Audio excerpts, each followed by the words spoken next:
Okay, I'm back. I just saw a post from a mom that shared her 7-year-old's handwriting, and her comment or her concern was, help, my child has terrible handwriting. Excuse me, allergies. My child has terrible handwriting, help. And so I wanted to come on and give you some ideas of how you can help your child's handwriting improve. And the very first thing that I want you to do is to take away their pencil. Because what is going on, especially today, is that kids are spending so much time on computers and phones and tablets that they're not developing what's called pincer grasp, and they need help with fine motor skills.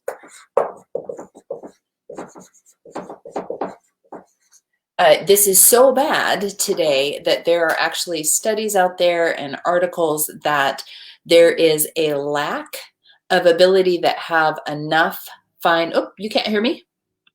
Can anybody else hear me? Can you hear me now? Can you hear me now? Okay, I'm not muted. Can somebody give me a thumbs up that you can hear me? Linda, can you hear me? Dun, dun, dun. Can you hear me? My settings say no sound. Anybody? I just need to wait to make sure somebody can. You should be able to hear me. So I'm going to keep talking. Somebody give me a thumbs up if you can hear me. Okay, yay. Okay, so there are studies out there that there is a lack of kids that qualify to become surgeons because they don't have the fine motor skills necessary to hold a scalpel. Okay, that's terrifying. So the problem is that our kids are doing so much of this that they're not developing the muscles that they need to be able to hold a pencil properly, which is key in order for them to have great handwriting. So strip the pencils away from your kids. And I have so many things. So anything that you can get your kids to do that develop their fine motor skills is going to help them in the future. One of my kids didn't read till he was 10, but he is also, if you look up the word energetic in the dictionary, if you can find an old dictionary, his picture is right there. So one of the things that when he was 4, I'll repeat, when he was 4, I taught him how to crochet. Oh, just a simple chain stitch. And I challenged him to make the world's longest chain stitch, which he's a boy and he was 4, and he's like, yeah. So he made a 150-foot long chain stitch, and then eventually taught him how to actually crochet. Really, really working on fine motor skills. So there is no shortage of things that you can do in order to develop your kids' fine motor skills. So take your pencil away. You can do things like Legos. Legos are one of my favorite things. Now, I live in a house full of boys. My computer is setting on top of 4 feet high bins filled with Legos and Bionicles. That ability to pinch and click things together, super great for fine motor skills. You can play in the mud, making good old-fashioned mud pies. Let your kids get dirty. There's something about actually touching things like mud and grass and sticks and rocks and things that do more than develop their fine motor skills. It gives them that tactile input that helps them hardwire things in their brain, super necessary for their development. So, but mud, just putting your fingers in and squishing through the mud, if they can do that, then you can do other things that mimic that same stuff. It's just not as fun all the time, but you can squish in the mud. So similar to that would be clay or Play-Doh. So clay and Play-Doh, squishing things together. My kids and I, we make bread, we make pizza, we make pretzels. Has nothing to do with why I need a few pounds to fall off my body.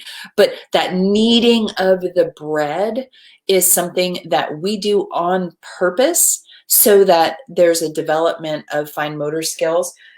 What else? There's no shortage of things that you can buy to help your kids. You can thread needles. You can teach them to sew on buttons. That's a life skill. So threading needles, threading beads. You can take pasta, long spaghetti, and have the kids put it in a colander so that it ends up with crazy hair. That's always fun. You can do hole punches.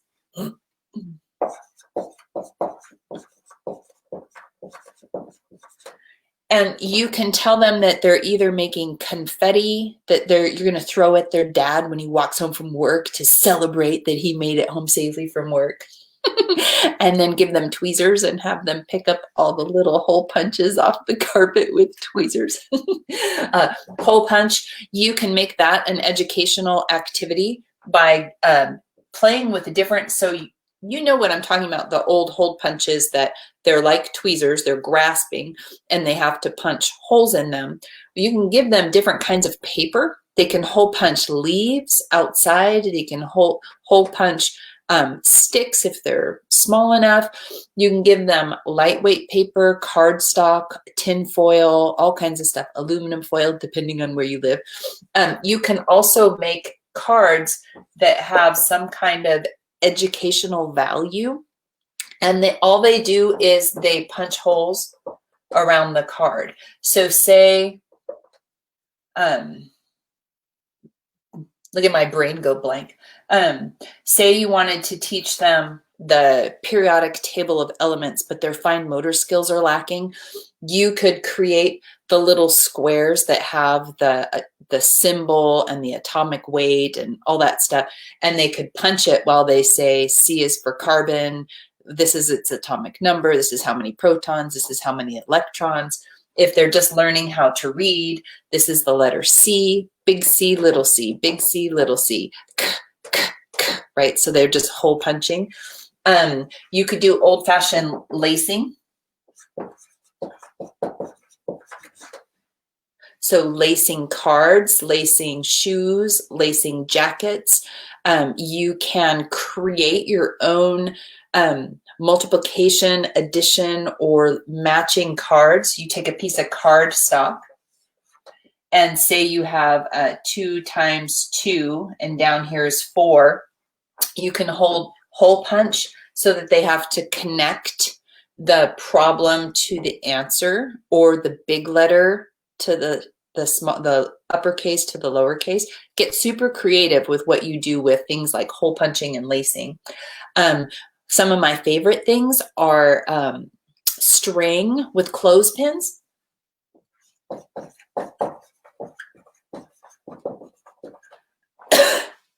Allergies are killing me.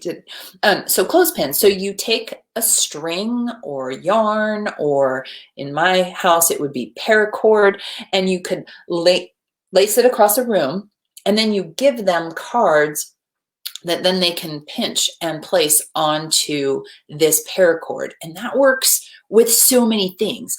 Ordering of the planets, putting the periodic table of elements into order, giving them jumbled cards with words and having them assemble a sentence across the room, putting their alphabet in alphabetical order, skip counting, just get creative with it, but that they have to hold the clothespins with their fingers, and then they can use different fingers in order to strengthen all of them. There are tools. One of my kids is a guitarist, and they have that exercise tool that you kind of hold like this and then you push down. So they're finger strengtheners. I'm going to call it a tool just because I don't feel like writing the word strengthener. But it's specifically for developing your skills and your fine motor development in your fingers. What else? You can also do, if you have a piece of cardboard, you can take your pencil and you can hold it, and you tape a piece of, like you tape a picture down like a coloring book page, and they take their pencil and they poke holes along the picture. There's an endless amount of things that you can do to strengthen your kids' fine motor skills. And this is key that you have this under control before you hand them a pencil. How frustrating it is to have really bad fine motor skills and then to try to figure out how to hold that pencil, much less how to form a letter properly. They're not ready for that unless they have good, solid, strong fine motor skills. Are your kids going to die and fall behind if they don't pick up a pencil until they're 8? No, they're not. But they will be frustrated, and you will be frustrated if this part of their development is neglected and you hand them a pencil at 3 or 4 or 5 and expect their handwriting to be great when they can't. But they can't even snap their own Legos together, or they can't form a heart or a happy face or something out of clay, or fill in the blank. They can't button their own shirt. They can't tie their own shoes. They can't zip their own jacket. These are things that you need those fine motor skills for. Handwriting is great. I enjoy having legible handwriting. I loved playing school. I loved writing on the board. Well, I always wanted to be the teacher's helper so that I'll write it on the board. I loved this growing up. My boys, not so much, but they do all write legibly, and some of them write beautifully because they've spent so much time doing this. They have spent countless hours putting together Legos, building, pulling apart, building again, pulling it apart again, and really, really, really working on those fine motor skills. And then it strengthens their fingers so that they kind of know what to do. So yes, you can do the handwriting books and the pencils with the fancy grips, or the big fat pencils that, show their hands where to go. But I recommend that you start here, and then you just kind of hide all the stuff for now. And then if you want to practice letter formation, how you actually go through the motions, you can get sandpaper.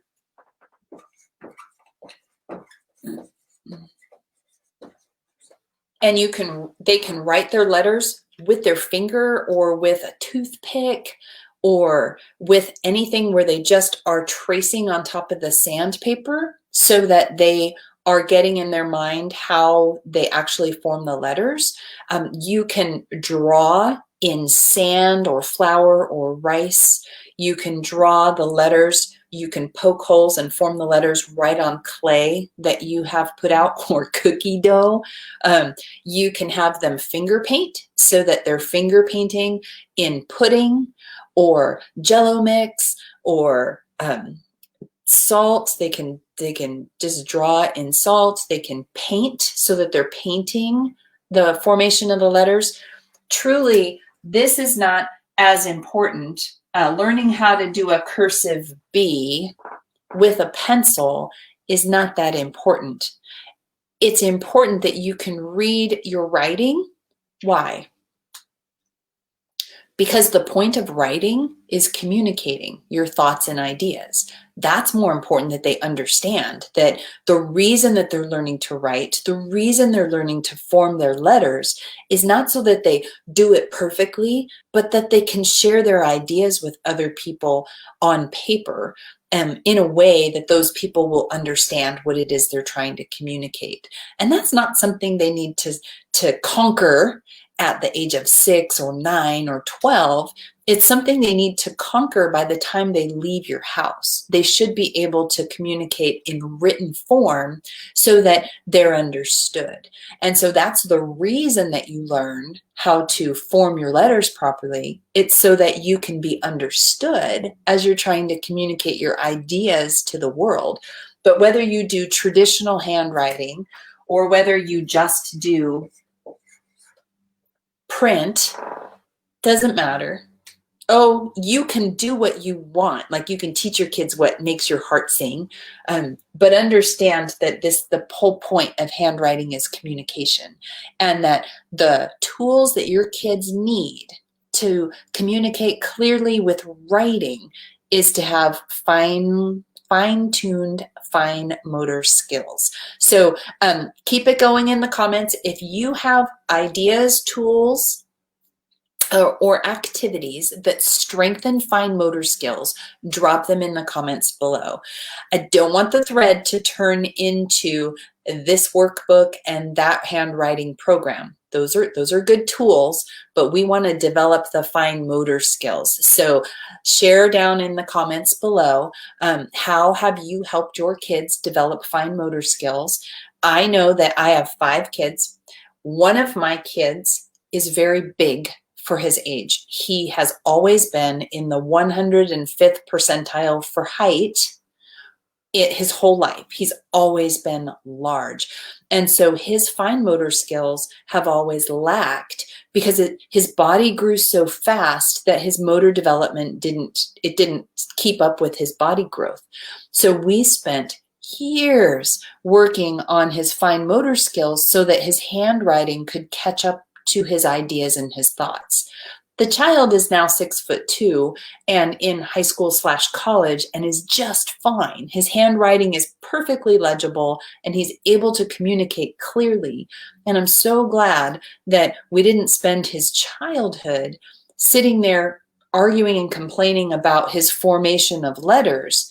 Instead, I gave him extra time to play with things that strengthened his fingers and his muscles, because that's really what he needed to help him get here. And the destination line is not an age or a grade. It's your ability to communicate clearly. So I hope that makes sense. Fill the thread. I want to see what kinds of ideas. I know you guys are super creative, so I would love to gain your expertise and experience on how you help your kids develop those fine motor skills. This is a big problem today in our culture. We need to help our kids be able to develop these finger muscles. So anyway, that's my last thought for today. Have a great day. Bye.